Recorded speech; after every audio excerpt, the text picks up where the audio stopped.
जय हिंद एवरीवन। तो हम लोग अभी 10th का नेक्स्ट लेक्चर जो कि इलेक्ट्रिसिटी का है, इलेक्ट्रिक करंट के बारे में देखेंगे। क्या होता है इलेक्ट्रिक करंट? जैसे कि मैंने लेक्चर नंबर 1 में बताया, कोई भी चीज जब फ्लो करती है तो उसको करंट कहते हैं। जैसे कि समुद्र में भी करंट्स होते हैं, वैसे ही इस इलेक्ट्रिसिटी में भी, बिजली में भी करंट होते हैं। किसके करंट? इलेक्ट्रॉन्स के करंट होते हैं। ठीक है, जब इलेक्ट्रॉन्स फ्लो करेंगे तब उनको करंट बोला जाएगा। ठीक है ना, इलेक्ट्रॉन के फ्लो के कारण ही करंट होता है, करंट आता है। अब करंट की डेफिनेशन क्या है?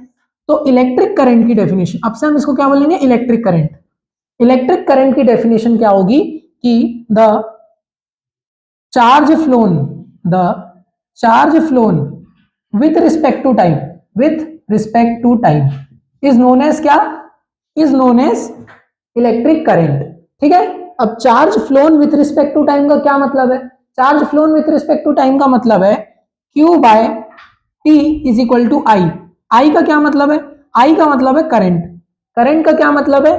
करंट मींस वही flow with respect to time, flow of charge with respect to time. ठीक है, अब इसकी यूनिट क्या आएगी?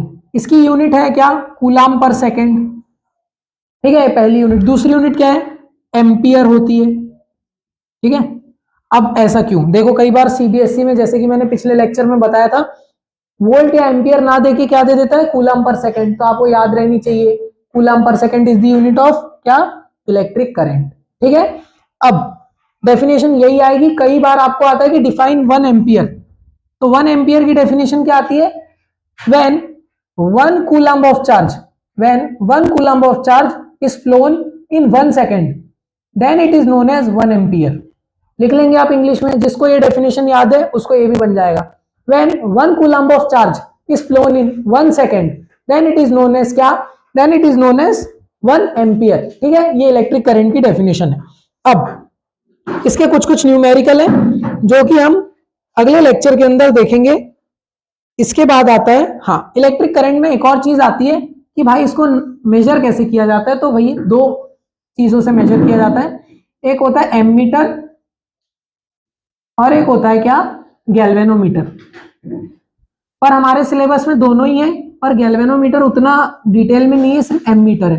अब एम मीटर सीरीज में कनेक्ट होता है। सीरीज बोले तो what do you mean bye series? एक के बाद एक आपको मैथ्स में सीक्वेंस एंड सीरीज होगा, algebraic expression, algebraic progression, AP जिसको आप बोलते हैं। तो क्या सीरीज मतलब एक के बाद एक? जैसे मान लो अगर कोई रजिस्टर लगा है तो उसी के जस्ट पहले क्या लगा रहेगा? एम मीटर लगा रहेगा। ऐसे क्या कनेक्ट होता है? M metre. कैसे कनेक्ट होता है? सीरीज। इस कॉम्बिनेशन को क्या बोलते हैं? सीरीज। वोल्ट मीटर कैसे कनेक्ट होता था? पैरेलल, है ना, पिछले लेक्चर में था। गैल्वेनोमीटर को भी कैसे कनेक्ट करते हैं? सीरीज में ही कनेक्ट करते हैं। और गैल्वेनोमीटर का एक फायदा क्या होता है कि ना, ये करंट की डायरेक्शन भी बताता है। करंट की डायरेक्शन का क्या मतलब है कि करंट आगे फ्लो हो रहा है, पीछे फ्लो हो रहा है। क्योंकि देखो एम मीटर का जो एरो होता है, सपोज करो एम मीटर, इसका एरो हमेशा 0 पे रहता है। पर गैल्वेनोमीटर का भी एरो 0 पे रहता है, पर उसका एरो बीच में रहता है। यहां से भी रीडिंग होती है, यहां से भी रीडिंग होती है। ठीक है, वोल्ट मीटर के साथ भी सेम यही था। वोल्ट मीटर का एरो भी हमेशा 0 पे रहता है और इसकी रीडिंग आगे आगे बढ़ती है। स्कूलों में रखा रहता होगा, अगर बनेगा तो मैं वीडियो में डाल भी दूंगा इनकी इमेजेस। तो कल हमने देखा अबाउट इलेक्ट्रिक करंट, उसके बाद हमने देखा पोटेंशियल डिफरेंस, उसके बाद देखा करंट। अब हम आगे का पढ़ेंगे। कुछ न्यूमेरिकल्स हैं, मैंने आप लोगों को डेफिनेशंस बताया। क्या? सबसे पहले हम लोगों ने पोटेंशियल डिफरेंस कवर किए थे, जिसको V से डिनोट करते हैं। और इसका फॉर्मूले में अगर हम लोग इसको लिखना चाहें तो ये क्या होता है? W upon Q, that is work upon any charge particle. इसके बाद करंट की डेफिनेशन हम लोगों ने देखा। करंट क्या होता है? That is charge with respect to time, या charge flown with respect to time. ये होता है क्या? Electric current. इसकी यूनिट क्या होती है? इसकी यूनिट होती है एम्पियर और इसकी यूनिट क्या होती है? वोल्ट।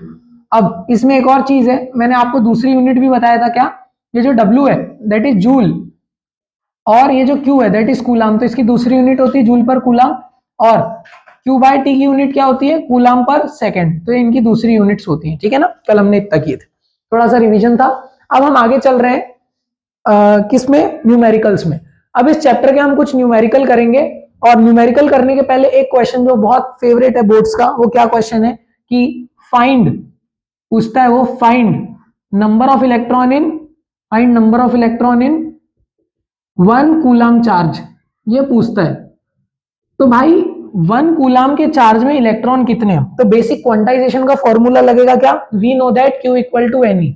हम क्या जानते हैं? We know that Q equal to n, भले ही हम नहीं जानते हो पर हमको वी नो दैट लिखना ही पड़ेगा, ठीक है ना। Q equal to n. अब Q क्या है, चार्ज है, एन क्या है, नंबर ऑफ इलेक्ट्रॉन है, और ई क्या है, इलेक्ट्रॉनिक चार्ज है। यहाँ पे आप बाजू में लिखेंगे where Q is the charge, where Q is the charge, n is the positive integer and e is the electronic charge.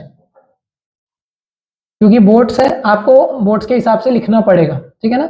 अब इलेक्ट्रॉनिक चार्ज कितना होता है, equal to minus 1.6 into 10⁻⁻19 coulomb. यहां पे लिखेंगे नेग्लेक्टिंग, क्या नेग्लेक्ट करेंगे, neglecting minus sign because it shows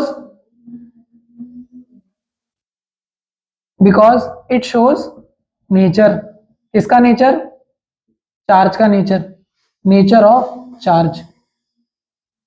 अब देखिए इतना लिख दिए, आपको नंबर मिलेंगे, 2 नंबर का आता है, ठीक है ना। अब देखिएगा इस ई की वैल्यू को उठा के पुट करिए, तो 1 की जगह, क्योंकि 1 कूलम चार्ज में निकालना है, तो 1 क्यू की जगह आया, एन की जगह एन जैसे का वैसा, और ई की जगह क्या लिखेंगे 1.6 इंटू 10⁻⁻19 कूलम, ठीक है। अब इसको सॉल्व कैसे करना है, आप 10th के स्टूडेंट्स हैं, 10th के स्टूडेंट्स में इतनी कॉम्प्लेक्स मैथमेटिक्स 2-3 बार ही आती है ना, सॉल्व करने वाली, क्योंकि आपने 8th क्लास में किए हैं क्या, डेसिमल्स किए, पावर एंड एक्सप्रेशन किए हैं, तो आपको आनी चाहिए। देखिए जब पावर नीचे जाए किसी के अपॉन में, तो ये क्या बन जाएगी, उसका साइन रिवर्स हो जाएगा। जैसे माइनस की पावर अगर किसी के अपॉन में गई तो ये प्लस की पावर बन के ऊपर आ जाएगी, और अगर प्लस की पावर किसी के अपॉन में गई तो माइनस की पावर बन के ऊपर आ जाएगी, ठीक है।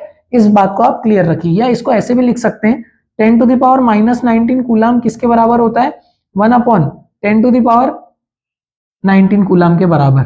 आप ये रिलेशन याद रखिए, माइनस जो रहता है ना, माइनस, ये माइनस का ये मतलब होता है कि अपॉन में चली गई है वो पावर, ठीक है। अब देखिए ऐसा हो गया, ये इधर साइड आ गया, और इसके बाद क्या होगा, एन जैसे का वैसा है, एन अपॉन में 1.6। अब 1.6 का पॉइंट हटाओ, ऊपर जीरो बढ़ाओ, पॉइंट हटाओ, जीरो बढ़ाओ।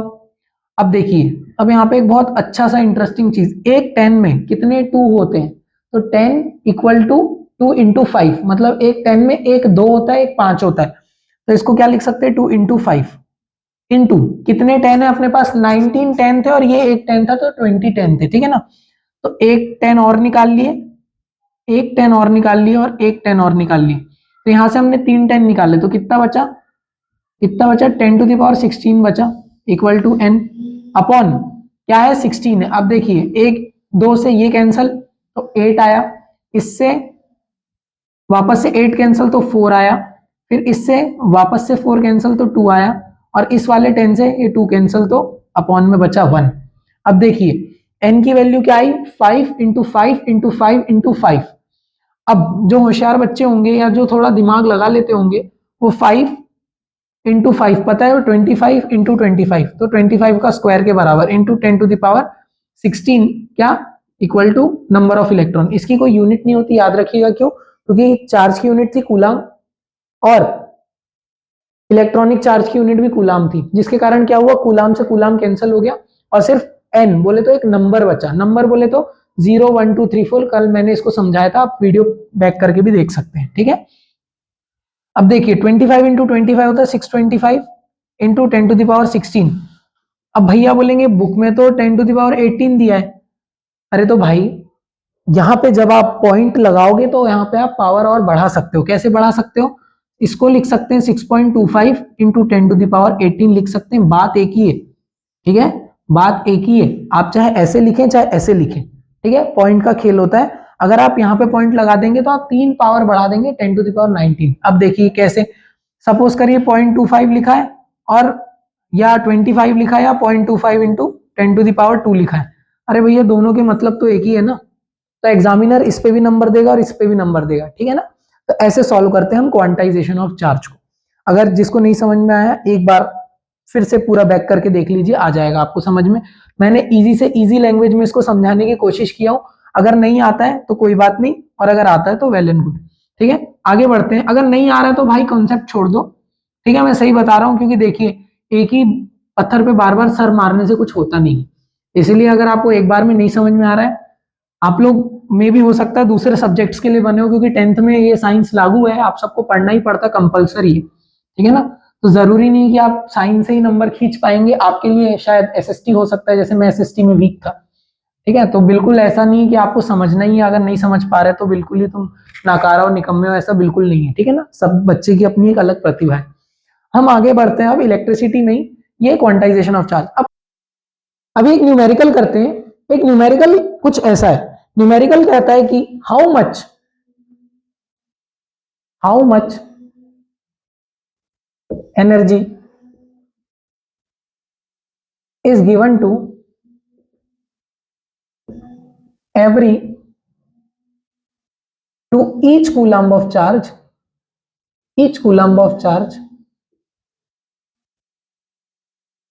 passing through a 9 volt battery. 9 volt battery आपने देखे होंगे, वो एक आती है एचवी की या एचडब्ल्यू की बैटरी आती है, blue colour and white colour से मार्क, तो ऐसी ही रहती है, ठीक है ना। अब देखिए इसमें क्या है, सिंपल सा है, हाउ मच एनर्जी, एनर्जी आया, अब एनर्जी का कोई फॉर्मूला अभी तक आपको मालूम नहीं, तो एनर्जी क्या होती है, मैंने कल बताया था आपको, जितना वर्क डन है उतनी ही एनर्जी होती है। मतलब क्या कि अगर मैं कोई ऑब्जेक्ट को लिफ्ट कर रहा हूं तो मेरी उतनी एनर्जी खर्चा हो रही है जितना उस ऑब्जेक्ट पे वर्क डन हो रहा है, ठीक है। तो एनर्जी है, निकालना वर्क डन है। देखिए हाउ मच एनर्जी, तो W by Q is equal to potential difference आएगा। अब पोटेंशियल डिफरेंस क्या है नहीं पता, 9 वोल्ट गिवन है पोटेंशियल डिफरेंस। अच्छा, अगर आप अभी 10th क्लास में हैं तो आप ऐसे लिखिए कि गिवन, सबसे पहले लिखिए क्या क्या गिवन है, कितना चार्ज है, ईच चार्ज, तो चार्ज इज इक्वल टू कितना है 1 कूलम। उसके बाद पोटेंशियल डिफरेंस कितना है 9 वोल्ट, मैं शॉर्ट में लिख दे रहा हूं, आपको फुल फॉर्म में लिखना है। और टू फाइंड क्या करना है, एनर्जी, या इसको ऐसा भी लिख सकते हैं ब्रैकेट में वर्क डन, कोई दिक्कत नहीं है, ठीक है ना। अब इसके बाद जो सॉल्यूशन पार्ट है, अच्छा आप इतना लिखेंगे आपके 2 नंबर कंफर्म है, ठीक है ना। देखिए आपने साल भर कितनी मेहनत करी, मैं बार बार मेरे मुंह से नंबर्स मार्क्स इसलिए आते हैं क्योंकि आप कितनी भी मेहनत करें साल भर मैटर नहीं करता, मैटर करता है वो 3 घंटे आपके हाथ में जो है, ठीक है। आप पूरे बलवान हो, टॉपर हो, दिमाग से बहुत रोबस्ट हो, मेंटली स्टेमिना बिल्कुल आपका एकदम पीक पे, एपिटोन पे हो आप एकदम स्ट्रेंथ के, बट फिर भी अगर आपके वो 3 घंटों में कंसंट्रेशन नहीं बन पा रहा है, अगर आप लिख नहीं पा रहे, अगर आप अपना एक मैसेज डिलीवर नहीं कर पा रहे थ्रू योर कॉपी, कन्वे नहीं कर पा रहे चेकर को, आपको नंबर नहीं मिलेंगे, सॉरी टू से, पर आप फिर एक्सेल नहीं कर सकते इस एग्जामिनेशन को, इसलिए आपका वे ऑफ रिप्रेजेंटिंग बहुत अच्छा होना चाहिए। अब देखिए W by Q is equal to क्या होता है V, ये वी नो दैट करके लिखना, ठीक है ना। अब देखिए W नहीं मालूम तो W छोड़ दो, बाय क्यू कितना है 1 इक्वल टू 9 वोल्ट। अब ये 1 जाके मल्टीप्लाई हो गया और क्या बन गया 9 जूल। अब यहाँ पे एक चीज देखिए, मैंने जूल लिखा हूं, जूल मैंने इसलिए लिखा हूं क्योंकि अगर आप जूल नहीं लिखते कभी, अभी आज तो आपने बोर्ड्स नहीं दिए, पर कभी भी आप आधार कार्ड बनवाने जाओ या स्कूल के, अभी आपको बहुत सारे डॉक्यूमेंटेशन से पास ऑन होना होगा, तो जिन बच्चों ने अपनी सरनेम लिखाए होंगे तो स्कूल में एक एक स्पेलिंग चेक करके भरे होंगे उनने आपका डॉक्यूमेंटेशन। अगर आपने सरनेम नहीं लिखाए थे तो आपको या क्लास में कुछ ऐसे बच्चे रहे होंगे जिनकी सरनेम में एरर आ रहा होगा, टीचर उनको बार बार बुला के चिल्ला रहा होगा। सेम यही चीज है, किसी भी यूनिट उसकी सरनेम होती है, बिना सरनेम के डॉक्यूमेंटेशन नहीं होता। सेम यही चीज है, बिना यूनिट के मार्क्स नहीं मिलेंगे, क्योंकि यूनिट ही बताती है कि वो क्या है, वो वर्क है कि वो एनर्जी है कि वो पोटेंशियल डिफरेंस है कि वो करंट है कि वो वॉल्यूम है कि लेंथ है कि टाइम है कि मास है, कुछ भी हो सकता है। तो बिल्कुल जरूर लगाएंगे आप क्या यूनिट्स, ठीक है। यहाँ पे पूरे नंबर मिलेंगे, अगर नहीं लगाए नंबर कट जाएंगे। आगे चलते हैं, एक क्वेश्चन और करते हैं, ठीक है। ये समझ में आ गया होगा आप सभी लोगों को। एक क्वेश्चन और है, क्वेश्चन कुछ ऐसा है कि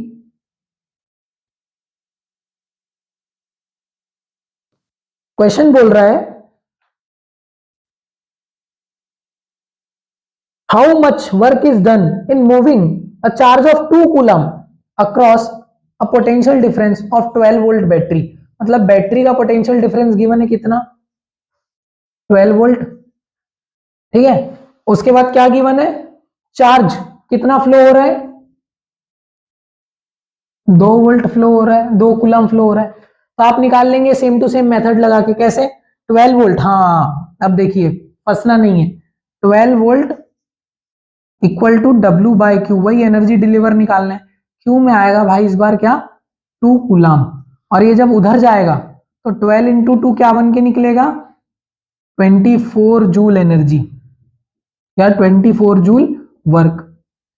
ठीक है, तो ऐसे क्वेश्चन ऐसे सॉल्व होते हैं। अगर आपका आंसर सही है तो बहुत बढ़िया, वैसे भी बेसिक लेवल है, ठीक है ना, अभी हमने कुछ चालू ही नहीं किया, बहुत बेसिक है। बैकिलाइट होता है ये जो हमारे आसपास देखे होंगे आपने, सॉकेट बोर्ड लगे रहते हैं ना, सॉकेट बोर्ड। सॉकेट बोर्ड का अर्थ है जिसमें हम लोग चार्जर अपना प्लग इन करके फिर अपने फोन को चार्ज करते हैं, या कहीं से भी अपने को इलेक्ट्रिसिटी की रिक्वायरमेंट होती है घर में, तो बने हुए होते हैं सॉकेट, उसमें अपन प्लग इन करते हैं, उसको बोलते हैं। ठीक है, तो वो जिस प्लास्टिक से बना रहता है उसको बैकिलाइट बोलते हैं। बैकिलाइट एक टाइप का प्लास्टिक है, 2 टाइप के प्लास्टिक होते हैं, एक थर्मोप्लास्टिक और एक थर्मोसेटलिंग। ठीक है, अगर आप पढ़ेंगे तब आपको पता चलेगा। बैकिलाइट एक ऐसा प्लास्टिक है जो कि हीट देने पर डिफॉर्म नहीं होता या जलता नहीं है। ठीक है, मतलब वो हीट के दबाव में आके अपना शेप चेंज नहीं करता, या हीट के इन्फ्लुएंस में आके अपना, मतलब अगर आप उसको जलाने की भी कोशिश करेंगे ना तो बड़ा अजीब सा जलता है वो, ग्रीन कलर ब्लू कलर से, और बड़ी गैसेस निकलती हैं उससे। ठीक है ना, चलिए अब नेक्स्ट है इलेक्ट्रिक करंट के कुछ न्यूमेरिकल। तो इलेक्ट्रिक करंट की जो न्यूमेरिकल है वो बड़े आसान है वो भी। ठीक है, अब ये करने की बजाय अपन लोग सीधा सीधा चलते सर्किट डायग्राम्स में। ठीक है ना, फिर हम लोग एक साथ न्यूमेरिकल करेंगे लास्ट में। अब चलते हैं अपन सर्किट डायग्राम। अच्छा, ये क्यों जरूरी है? जितने भी लोग सीबीएसई में होंगे, क्योंकि स्टेट बोर्ड वाले भी वीडियो देख रहे होंगे, ठीक है, तो आप लोगों को एक साइंस एग्जीबिशन में एक मॉडल बनाना होगा, या हुआ होगा, या आपने पार्टिसिपेट किया होगा, आपकी क्लास वालों ने पार्टिसिपेट किए होंगे। तो क्या उन लोगों ने वायर लाके जोड़ दिए क्या? नहीं। अगर कोई बच्चा प्रॉपर प्लानिंग से काम कर रहा है तो पहले वो क्या करेगा? पहले वो अपना देखेगा कि भाई उसका टॉपिक क्या है, जिस हिसाब से उसको अपना प्रोजेक्ट बनाना है। उसके बाद वो क्या करेगा कि लिस्ट ऑफ आइटम बनाएगा, क्या क्या उसको मार्केट से लेना है। फिर वो मार्केट से आइटम खरीद के लाने के बाद अगर वो कोई फिजिक्स का इलेक्ट्रिसिटी का प्रोजेक्ट बना रहा है तो हाथ से पहले सर्किट डायग्राम बनाएगा।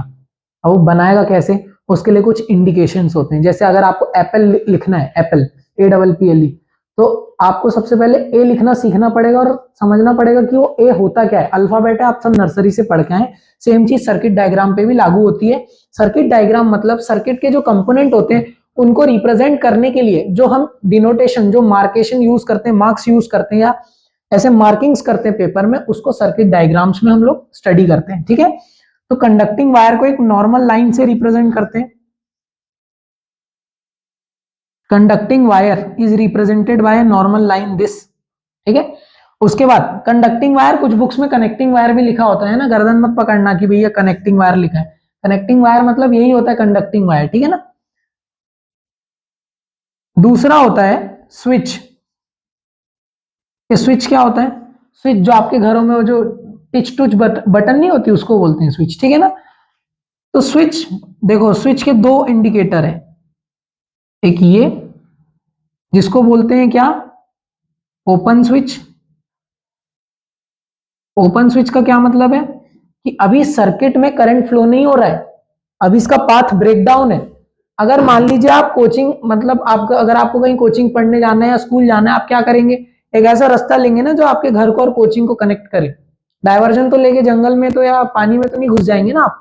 सेम चीज ऐसी करंट के साथ भी होती है, वो बाजू में चला जाता है, सर्किट पूरा ही नहीं हो पाता है, इसलिए उसको ओपन सर्किट बोलते हैं। ठीक है ना, वो रास्ता क्लोज नहीं है, वो रास्ता बंद नहीं है। बंद बोले तो वो बैरिकेड वाला बंद नहीं, एक पूरा सर्कल। ठीक है ना, कंप्लीट रास्ता नहीं। दूसरा होता है क्लोज स्विच। क्या होता है? क्लोज स्विच, इसको बोलते हैं क्लोज्ड स्विच। क्लोज स्विच का क्या मतलब होता है कि वो स्विच, भाई इलेक्ट्रिसिटी पास हो रही होगी क्लोज स्विच से। ठीक है ना, अभी 10th के लेवल में क्लोज स्विच से इलेक्ट्रिसिटी पास हो रही होगी। अभी 10th का लेवल है इसलिए मैं तुमको इतना बता रहा हूँ, नहीं तो 12th में ऐसे 10-12 स्विच होते हैं अलग अलग। ठीक है, देखना पड़ता है कहां से बिजली पास हो रही है कि नहीं, पीएन जंक्शन डायोड, वो अलग कॉन्सेप्ट है। नेक्स्ट है प्लग की। प्लग की, ठीक है, इसको डिनोट करते हैं ऐसे, प्लग की। अब ये प्लग की ओपन है और ये प्लग की क्लोज है। ये प्लग की क्या होती है? आपने देखा होगा स्कूलों में अगर फिजिक्स का कुछ एक्सपेरिमेंट करवाते होंगे तो आपको वायर देते होंगे, आपको इंसर्ट करना पड़ता होगा एपरेटस के अंदर, रेजिस्टेंस चेक करने वाले के अंदर।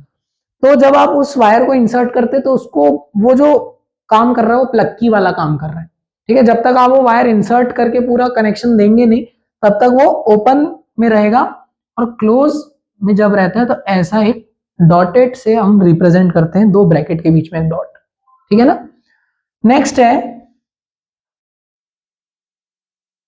Cell. What do you mean by cell?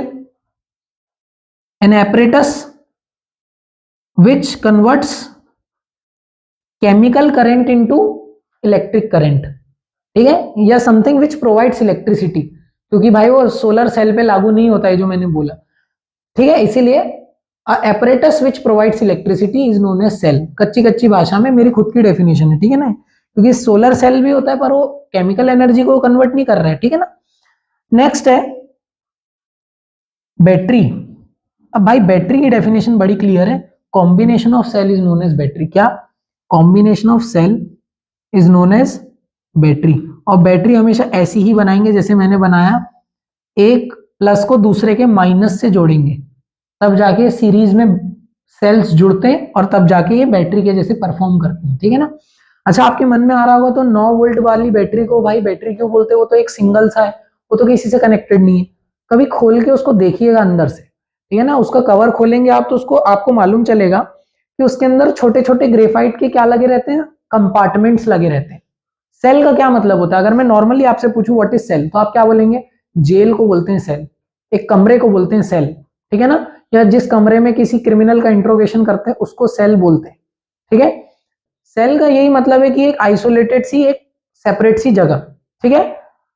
तो वही चीज है क्या, ये जो सेल है ये जुड़ के बैटरी बनाते हैं, और वो जो 9 वोल्ट की बैटरी रहती है उसके अंदर भी सेल होते हैं अलग अलग, आप देखिएगा, ठीक है ना। नेक्स्ट है, इस सेल में जो छोटी लाइनिंग होती है ये क्या होती है? छोटी लाइनिंग का मतलब है नेगेटिव टर्मिनल, और बड़ी लाइन का मतलब है पॉजिटिव टर्मिनल। और याद रखिएगा नेगेटिव ही हमेशा पॉजिटिव से जुड़ता है, पॉजिटिव पॉजिटिव से कभी नहीं जुड़ेगा, ठीक है। Next, bulb. बल्ब तो भाई बहुत आसान है, ऐसे एक वायर गया, ऐसे एक गोला आया, और ये एक बल्ब बना दिया आप लोगों ने। जलने वाला भी हो सकता है, नहीं जलने वाला भी हो सकता है, ऐसी मार्किंग कर देना, वैसे जरूरत पड़ेगी नहीं बल्ब की। एक बहुत इंपॉर्टेंट चीज, क्या? स्विच की स्पेलिंग मैंने यहाँ थोड़ी गलत कर दिया था, ठीक है ना। रेजिस्टेंस। ये रेजिस्टेंस क्या होता है?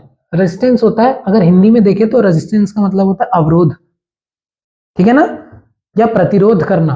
प्रतिरोध का मतलब क्या होता है? देखो, आपने सुने होंगे, ठीक है ना, ये Virat compressive strength, Ambuja cement, ठीक है ना, उनमें देखना वो लिखा रहता है कि रस्ट रेजिस्टेंट। तो रस्ट रेजिस्टेंस का मतलब क्या है? कि जंग नहीं लगने दे रहे लोग, ठीक है। तो रेजिस्टेंस का क्या मतलब है? अगर मैं आपको लेमन लैंग्वेज में समझाऊं, वही कॉमन लैंग्वेज, तो अगर कोई मान लीजिए कोई कबड्डी खेलने के लिए आ रहा है, कोई कबड्डी खेल रहा है, तो मैं रेजिस्टेंस क्रिएट कर दे रहा हूं उसका एंकल होल्ड करके, दिस इज रेजिस्टेंस, मतलब मैं उसको जाने नहीं दे रहा, ये रेजिस्टेंस है। पुलिस वाले बैरिकेड लगा के क्या कर रहे हैं? चेकिंग कर रहे हैं, क्या है वो? रेजिस्टेंस का एग्जांपल है। क्यों? क्योंकि वो आगे उनको नहीं जाने दे रहे जिनने हेलमेट नहीं पहने। समझ में आ रहा है? ये बेसिक एग्जांपल है रेजिस्टेंस का, किसी चीज को रोक देना, बाधित कर देना, ठीक है ना। अब रेजिस्टेंस होता है ऐसे, रोड में स्पीड बम्प्स बनाते या स्पीड ब्रेकर्स बनाते, ऐसे ही रेजिस्टेंस भी होता है। करंट के रास्ते में जो बाधा है वो रेजिस्टेंस है, ठीक है ना। अब एक होता है रियोस्टेट या वेरिएबल रेजिस्टेंस। क्या? वेरिएबल रेजिस्टेंस, ये क्या होता है? अब इसके नाम में ही वेरिएबल है, तो भैया वेरिएबल का मतलब होगा ये रास्ता तो है पर इसमें एक ऐसा वाला मार्क लगा है या नीचे वाला मार्क लगा है। इसका क्या मतलब है? इसका ये मतलब है कि ये रेजिस्टेंस फिक्स नहीं है, एक इतना भी हो सकता है। अबे भाई ये कैसे फिक्स होता है? भाई बक्से आते इतने बड़े बड़े वेरिएबल रेजिस्टेंस रियोस्टेट, क्या होता है उसमें कॉइल होती है, किसी की भी कॉइल हो सकती है, नाइक्रोम की कॉइल या कुछ हाई रेजिस्टेंस वायर की कॉइल। वो क्या करते हैं मालूम? उसके ऊपर से एक डायल होता है, डायल बोले तो एक स्विच टाइप का, जिसको ऐसे स्लाइड करना पड़ता है। अगर वो स्लाइड कम पे है, मतलब क्या होता है देखिए, एक बक्सा है ये, इसको ऐसे इमेजिन करिए, एक बक्सा है, इसके अंदर कॉइल लपटी हुई है बहुत सारी बहुत सारी बहुत सारी, ठीक है ना। अब यहां से मैंने एक सर्किट दिया, इसको बैटरी से जोड़ दिया, और इसका जो दूसरा एंड है ना वो मैंने यहाँ पे उस की से जोड़ दिया जो स्लाइड होने वाली है। अब क्योंकि इसमें बहुत सारे क्या थे, ऐसे लाइनें लाइनें थी, क्या कर्व्स थे, काय के कर्व्स थे, ये वायर के, नाइक्रोम क्या कोई भी हाई रेजिस्टेंस वायर के। तो जब ये शुरू में ही थे तो सर्किट जल्दी कंप्लीट हो गया, रेजिस्टेंस हुआ नहीं, ठीक है। बट अगर इसको मैं स्लाइड करते करते यहां तक सिलेंडर के एंड तक ले जा लूं तो क्या वायर की लेंथ बढ़ेगी? बिल्कुल बढ़ेगी। जितनी ज्यादा लेंथ उतना ज्यादा रेजिस्टेंस। अगर आप कहीं सपोज करिए 1 किलोमीटर जा रहे हैं अपने घर से कहीं दूर तो चांसेस कम है कि पुलिस वाले आपको मिले। बट अगर आप दूसरे शहर में जा रहे हैं तो गारंटी आपको स्टेट बॉर्डर्स पे या डिस्ट्रिक्ट बॉर्डर्स पे आपको चेक पोस्ट मिलती ही है पुलिस वालों की, समझ गए। तो वैसे ही रेजिस्टेंस भी लेंथ के साथ इंक्रीज होता जाता है, होता जाता है, होता जाता है। अभी आगे पढ़ेंगे रेजिस्टेंस। तो ये होता है रियोस्टेट का बेसिक कंसेप्ट, ठीक है। कच्चा कच्चा आइडिया दे दिया मैंने। नेक्स्ट अपन पढ़ेंगे इसी में वोल्ट मीटर। क्या? Voltmeter. ये वोल्ट मीटर क्या होता है? Voltmeter is something which is used to indicate potential difference. क्या? पोटेंशियल डिफरेंस मेजर करते हैं सर्किट में, किससे? वोल्ट मीटर से, ठीक है। ये लगता है पैरेलली, कल के लेक्चर में मैंने पढ़ाया था, ठीक है, आप एक बार बैक करके देख सकते हैं।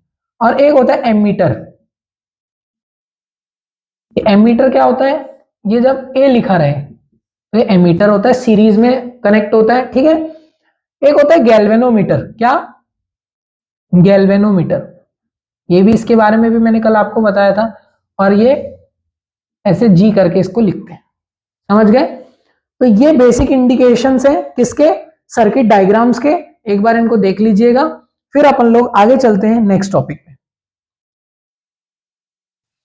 अब हम पढ़ने वाले ओम्स लॉ। अभी तक हमने पढ़े सर्किट डायग्राम्स के बारे में, अब हम पढ़ने वाले ओम्स लॉ, जो कि सबसे इंपॉर्टेंट टॉपिक है आपके पूरी इलेक्ट्रिसिटी चैप्टर में, क्योंकि बिना ओम्स लॉ के आप न्यूमेरिकल बना ही नहीं पाएंगे। तो भाई ओम नाम का एक साइंटिस्ट था, ठीक है ना। अब देखिए इनने क्या किया था, इसने रिलेशन बताया था करंट का, पोटेंशियल डिफरेंस का, और वही रेजिस्टेंस का जो हमने बनाए थे सर्किट डायग्राम में, ठीक है, अभी पढ़ के आए जस्ट। तो ये ओम्स ने क्या किया, सबसे पहले तो ये हमारे एग्जाम पॉइंट ऑफ व्यू के लिए क्यों जरूरी है, क्योंकि हर साल या ऑल्टरनेट ईयर्स में क्या क्वेश्चन आता है, स्टेट ओम्स लॉ। आपके स्कूल की एग्जाम्स में अभी तक 10 बार आपके टीचर्स ने पूछ लिए होंगे, क्या? State Ohm's law. ये स्टेट का क्या मतलब है? स्टेट का ये मतलब है कि ओम्स ने जो लॉ दिया था आप उसको स्टेटमेंट के फॉर्म में लिखिए। तो ओम्स ने ये लॉ दिया था, सबसे पहले बुकिश लैंग्वेज, उसके बाद मैं समझाऊंगा क्या, कि the potential difference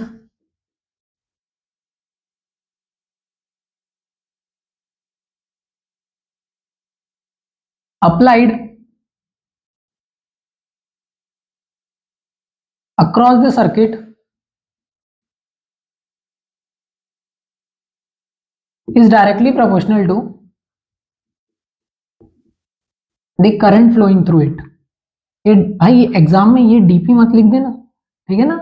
directly proportional to the current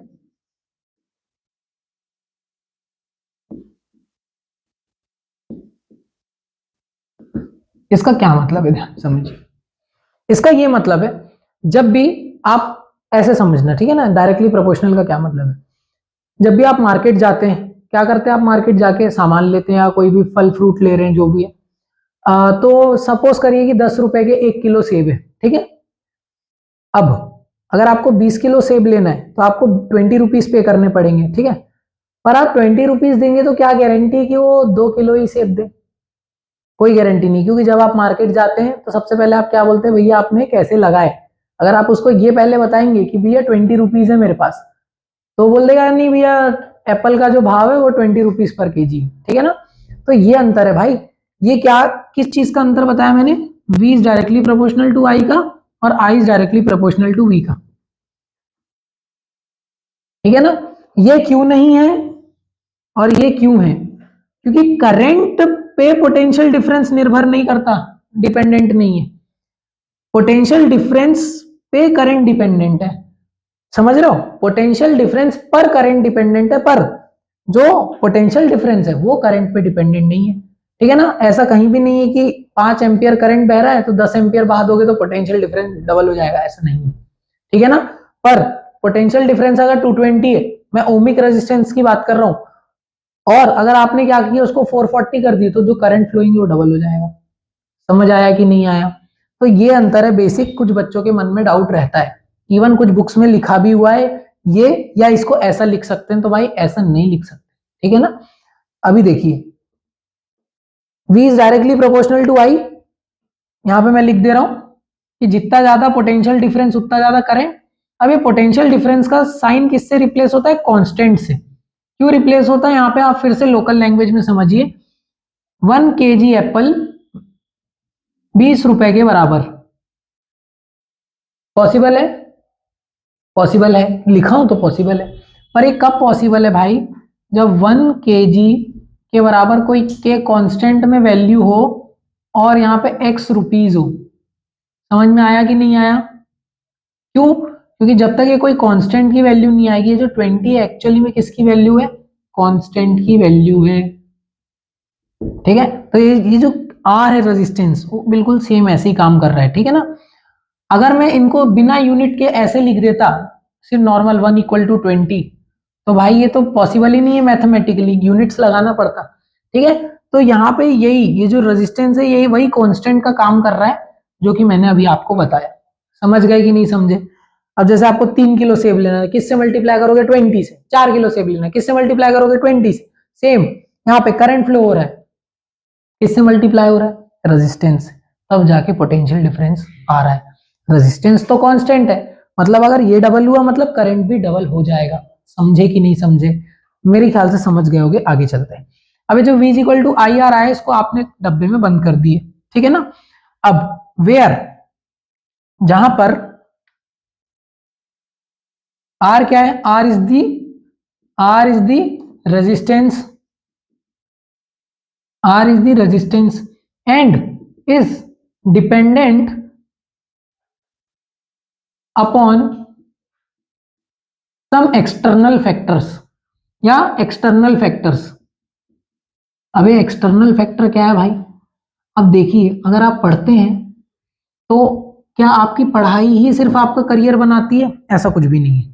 ये जो बोर्ड्स एग्जाम है, बोर्ड्स किसी का करियर बना देती है? कुछ भी नहीं है ऐसा। क्यों नहीं है? क्योंकि आप ये जो साइंस के साथ साथ अभी जो मेरे साथ आप पढ़ रहे हैं, तो बोर्ड्स का जो प्रेशर मैनेज कर रहे हैं आप लोग, आपके परिवार वालों का जो प्रेशर मैनेज कर रहे हैं, ये सब मिलकर आपका करियर बना रहा है। सेम चीज ये रेजिस्टेंस भी होता है, ठीक है ना। ये रेजिस्टेंस बाहर की चीजों पे निर्भर होता है। बाहर की चीज बोले तो जैसे कि टेम्परेचर, प्रेशर।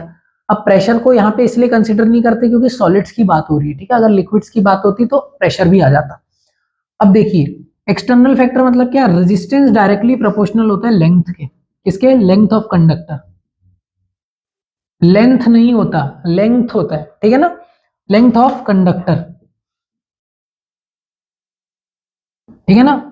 अच्छा, मैं प्रोनाउंसिएशन पे इसलिए ध्यान देता हूँ, एक बार मेरी क्लास में बेइज्जती हो गई थी प्रोनाउंसिएशन के कारण। बहुत छोटा था मैं, 6th-7th में था, इसलिए प्रोनाउंसिएशन जो आप करते हैं ना, बहुत संभल के किया कीजिए, ठीक है ना। क्योंकि शक्ल से आप एक ही बार जज करेंगे, बट अगर आपने एक बार अपना मुंह खोल दिया तो आप अपनी ट्रू आइडेंटिटी बता देंगे, ठीक है ना। अब देखिए, ये इनवर्सली प्रोपोर्शनल होता है एरिया के, 1/एरिया। इसका cross sectional area of conductor क्या? Cross sectional area of conductor क्या होता है? Cross sectional area. सपोज करिए वायर है। अब वायर इतने बड़े होते नहीं है जनरली, पर मैंने आपको ऐसी एग्जांपल के लिए, क्योंकि wire is a cylindrical object, ठीक है। अगर उस सिलेंड्रिकल ऑब्जेक्ट में मैं कट मार रहा हूं तो देखिए वायर का जो एक फेज है वो ऐसा दिखेगा। So if you observe wire like this, then we will observe it will have some area in front of this side. So this area is known as cross sectional area, ठीक है। तो ये होता है इनवर्सली प्रोपोर्शनल रेजिस्टेंस के, जितना बड़ा ये उतना कम रेजिस्टेंस। अभी मैं आपको एग्जांपल से समझाता हूं रेजिस्टेंस। अब देखिए दोनों साथ में आ गया तो लेंथ अपॉन एरिया आ गया।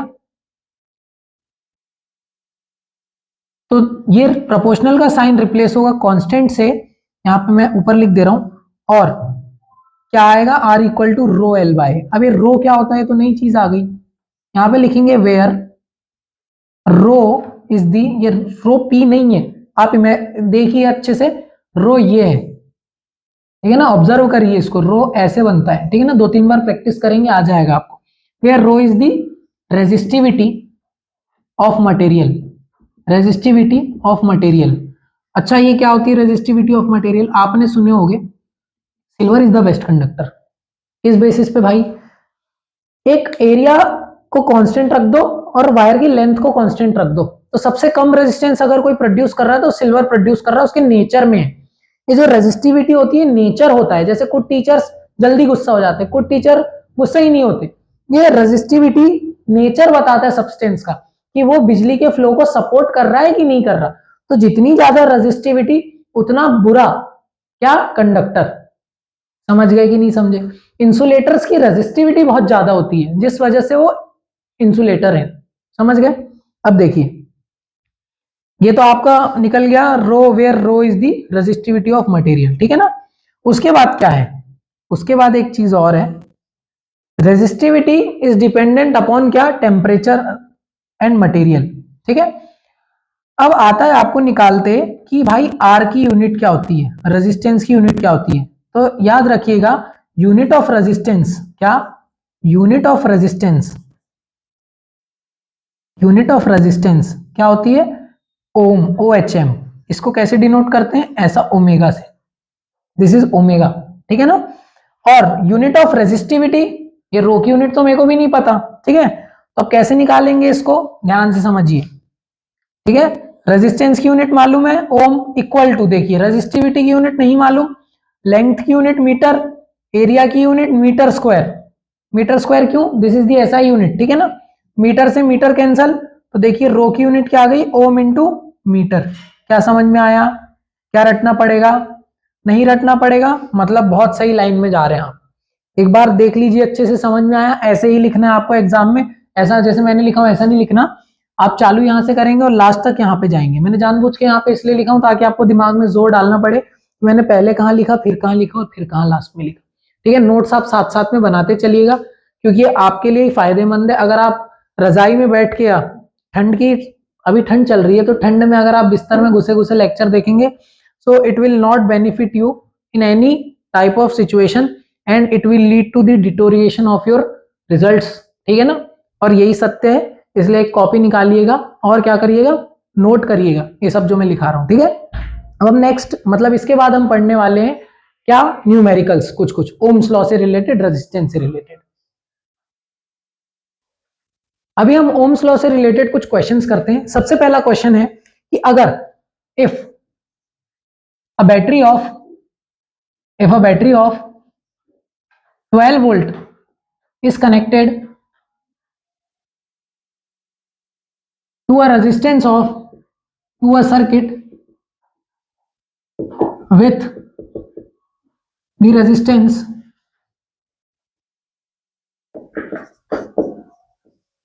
of 6 ohm, then the current flowing through it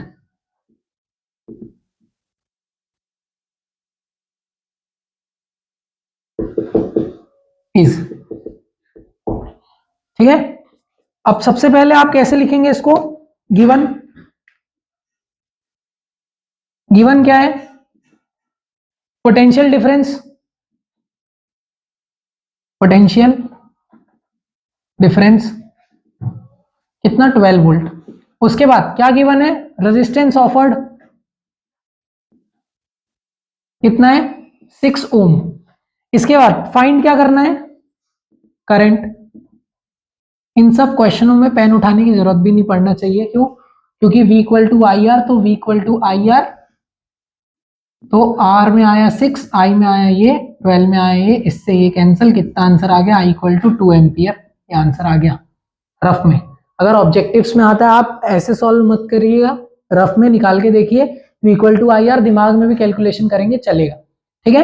पर अगर 3 नंबर का आ गया तो वैसे आएगा नहीं, 2 नंबर का आएगा तो कैसे करेंगे? ऐसे ही करेंगे, ठीक है ना। कुछ बच्चों को इसके आगे नहीं आता है तो भाई इतना लिख के छोड़ देना प्लीज, ब्लैंक जगह मत छोड़ना, ठीक है ना। To find current that is I, so we know that ये मैं पैटर्न लिख के दिखा रहा हूं, पर इसके बाद अब मैं ऐसे सॉल्व नहीं कराऊंगा, ठीक है ना। अब पैटर्न आप समझ गए कैसे लिखते हैं। We know that V equal to I R, तो V की जगह क्या रखेंगे? 12, I की जगह नहीं पता, R की जगह क्या रखेंगे? 6, इससे ये कैंसिल, तो I की कितनी वैल्यू आ गई? 2 एम्पियर। देखिए मैंने रफ में भी सॉल्व किया हूं तो ये एम्पियर लिखना नहीं भूला, ठीक है ना। तो आप भी ऐसे ही यूनिट लिखना नहीं भूलेंगे, ठीक है ना। ये क्वेश्चन का सैंपल था, कर सकते हैं इसको देख के। अब आगे चलते हैं टाइप्स ऑफ कंडक्टर में, ठीक है ना। टाइप्स ऑफ कंडक्टर क्या होता है? अच्छा, हम लोग एक न्यूमेरिकल का ओरिएंटेड सेशन कब करेंगे? जब ये चैप्टर फिनिश हो जाएगा तो हम लोग रैंडम न्यूमेरिकल्स उठा के करेंगे, ठीक है। अगर आप बोलेंगे एनसीईआरटी के करना है तो मैं करवा दूंगा, पर हम लोग एक न्यूमेरिकल ओरिएंटेड क्लास रखेंगे कब? लास्ट में, ठीक है ना। अब है types of conductors. Types of conductors, भाई देखो, दो टाइप के कंडक्टर होते हैं बेसिकली। एक होता है ओमिक कंडक्टर और दूसरा होता है non ohmic conductor.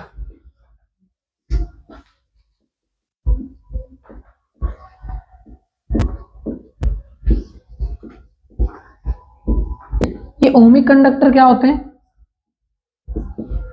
Ohmic conductor ऐसे कंडक्टर होते हैं जो कि ओम्स लॉ को फॉलो करते हैं। ऐसे कंडक्टर्स को ओमिक कंडक्टर्स कहा जाता है। जब इनका पोटेंशियल डिफरेंस और आई का ग्राफ प्लॉट किया जाता है, आई बोले तो करंट का, तो एक ऐसा स्ट्रेट ग्राफ आता है, ठीक है ना। एक स्ट्रेट लाइन मिलती है ग्राफ में, ठीक है। ये क्या है? ये एक्स एक्सिस है और ये वाई एक्सिस है। अगर पोटेंशियल डिफरेंस और करंट का अगर ग्राफ प्लॉट किया जाए तो एक हमेशा स्ट्रेट लाइन देता है। किसके केस में? ओमिक कंडक्टर के केस में, ठीक है। बट नॉन ओमिक कंडक्टर क्या होता है? नॉन ओमिक कंडक्टर ऐसे कंडक्टर होते हैं जो ओम्स लॉ को फॉलो नहीं करते। ओम्स लॉ क्या कहता है? जैसे जैसे पोटेंशियल डिफरेंस बढ़ेगा, current in the circuit will also increase, directly proportional का रिलेशन है दोनों का, रेजिस्टेंस कांस्टेंट आ जाता है। और नॉन ओमिक कंडक्टर्स के केस में क्या होता है? जैसे जैसे पोटेंशियल डिफरेंस बढ़ता है तो जरूरी नहीं है करंट भी बढ़े, इवन करंट कम भी हो सकता है। तो भाई ये कौन सा केस है? ये केस है थर्मिस्टर नाम की एक कंडक्टर होता है, मतलब थर्मल रेजिस्टेंस होता है। जैसे जैसे आप उसमें हीट बढ़ाओ तो उसका रेजिस्टेंस क्या होता जाता है? बढ़ता जाता है। जैसे सोलर सेल होते हैं, सोलर सेल में क्या होता है? धूप के डायरेक्टली क्या कांटेक्ट में रहते हैं, ठीक है ना। धूप उन पे पड़ती है, टेम्परेचर इंक्रीज होता है, तो क्या होता है? धीरे धीरे टेम्परेचर इंक्रीज होने के साथ साथ उनका करंट कम फ्लो होने चालू हो जाता है। फिर उसके बाद रियोस्टेट तो ओमिक कंडक्टर होता है। LEDs, do you know what is the full form of LED? Full form of LED is light emitting diode. Diode जितने भी है, डायोड, ट्रायोड, सेमीकंडक्टर से जो चीजें बनती है, सेमीकंडक्टर आपको अभी सिलेबस में नहीं है, तो ये कोई भी ओम्स लॉ को फॉलो नहीं करती। PNP junction transistor, NPN transistor, PN junction diode, ठीक है, ये दुनिया भर के डायोड ट्रायोड होते हैं, ये कुछ भी फॉलो नहीं करते, ठीक है। और डायोड का बेसिक एग्जांपल एलईडी है। अगर आप एग्जांपल में आ गया what is non ohmic conductor, give with example, आप लिख सकते हैं such conductors which does not follow Ohm's law are known as non ohmic conductors. Example of such conductors are LED, that is light emitting diode, all the triodes, PNP transistor, NPN transistor, ठीक है। Book भी read कर सकते हैं, आप लोग को पता चल जाएगा। इनके ग्राफ कैसे प्लॉट होते हैं? इनके जो वीआई के ग्राफ आते हैं, पोटेंशियल डिफरेंस के और करंट के जो ग्राफ प्लॉट होते हैं वो कैसे भी प्लॉट हो सकते हैं, ठीक है। मतलब एक स्ट्रेट लाइन नहीं मिलेगी, कैसे भी प्लॉट हो सकते हैं, स्ट्रेट लाइन को छोड़ के कैसा भी कर्व बना सकते हैं, ठीक है ना। एक जेनर डायोड होता है, जेनर डायोड, आप गूगल में खुद से सर्च करिएगा जेनर ब्रेकडाउन, तो आपको एक ग्राफ मिलेगा, कैसे? ऐसा वाला, जिसमें से शुरू में जैसे ही हम लोग उसका पोटेंशियल डिफरेंस कम करते तो एक ऐसा ब्रेकडाउन पॉइंट आता है जिसको जेनर ब्रेकडाउन पॉइंट बोलते हैं, जिसमें क्या होता है कि एकदम से करंट क्या हो जाता है? नल हो जाता है, नेग्लिजिबल हो जाता है, ठीक है। अभी सिलेबस में नहीं है, पर जब आप थोड़ा बड़े हो जाएंगे, 11th 12th में आएंगे, 12th में बेसिकली, 11th में भी नहीं, क्योंकि 11th में क्लासिकल मैकेनिक्स से जो आपने 9th में पढ़े थे वो 11th में कंटिन्यू होगा, तो 12th में आपको ये सब जेनर डायोड। तो अभी हमने टाइप्स ऑफ कंडक्टर के बारे में स्टडी कर लिए। अब हमको पढ़ना है ये जो रेजिस्टेंस के बाद जो रेजिस्टिविटी होती है रो, उसको कैसे निकालना है। देखिए, उसको निकालने का सबसे बढ़िया ऑप्शन है क्या? सबसे पहले तो R equal to rho L by A, तो लेंथ को 1 मीटर रख दो और एरिया को 1 मीटर स्क्वायर रख दो। अगर आप प्रैक्टिकली ये वैल्यूज को लेते हैं तो रेजिस्टेंस किसके बराबर आ जाएगा? रेजिस्टिविटी के बराबर आ जाएगा। आप ऐसे करके रेजिस्टेंस और रेजिस्टिविटी निकाल सकते हैं, ठीक है ना। ये बहुत बेसिक सा तरीका है।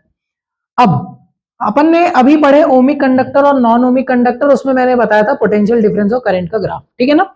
अब मैं आपको एक चीज बता रहा हूं, आप जो भी लोग 40 मिनट से ऊपर से वीडियो देख रहे हैं तो थोड़ा ब्रेक ले लीजिए, क्योंकि लगातार अगर आप देखेंगे तो आपके दिमाग में घुसेगा नहीं।